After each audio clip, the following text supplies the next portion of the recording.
On October 21st, 2022, Taylor Swift dropped her highly anticipated album Midnights and broke Spotify.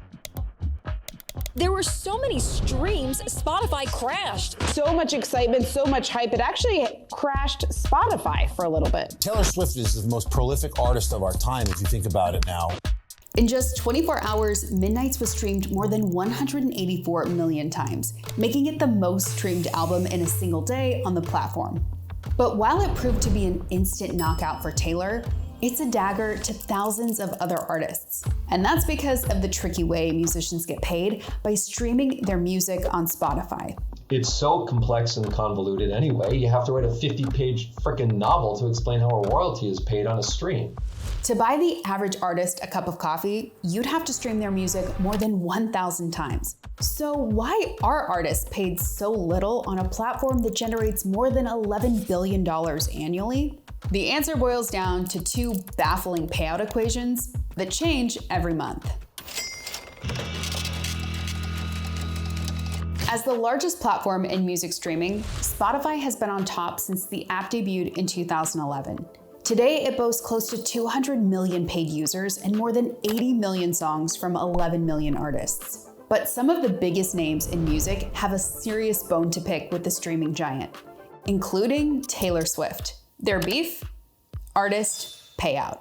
On its website, Loud and Clear, Spotify explains that it does not pay artists or songwriters directly. Instead, Spotify pays the rights holders. Hold up.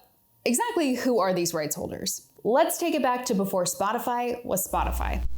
Ahead of its launch, CEO Daniel Ek set up a royalty payment structure that agreed to send approximately 67% of revenue from music streams back to rights holders, including record labels, which usually reap the biggest benefits.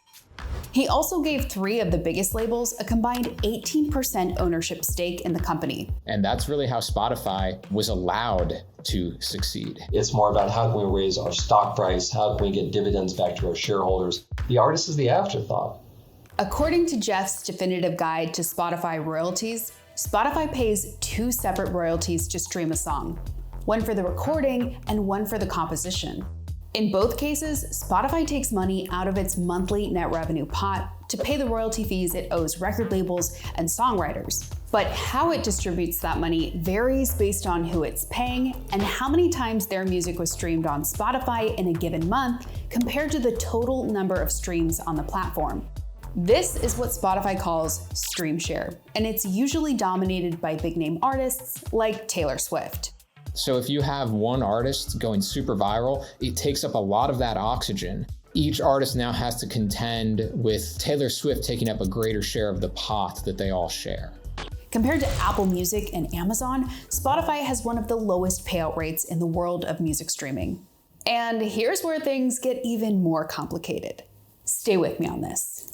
Record labels get paid for a song recording based on their previously negotiated royalty rate with Spotify. But songwriters can't negotiate royalty rates for their compositions. Take the song I Will Always Love You, recorded by Whitney Houston, written by Dolly Parton.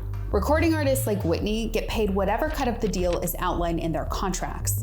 But the US government establishes a fixed rate for Dolly's cut. So this is why artists get They don't have a singular voice, they don't have the lobbying power, and it's so complex combined with a history of exploitation and new goals based on market share. The artists are the roadkill in a Mad Max movie. In November 2019, music rights holders and distributors in the US earned 0.004 cents in royalties per stream on Spotify, while self-published songwriters earned 0.0005 cents.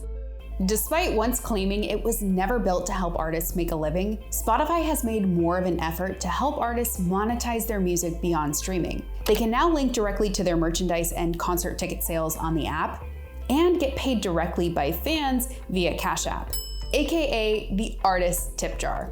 Still, these features may not be enough to convert the many critics of Spotify, from industry insiders to the reigning queen of streaming herself.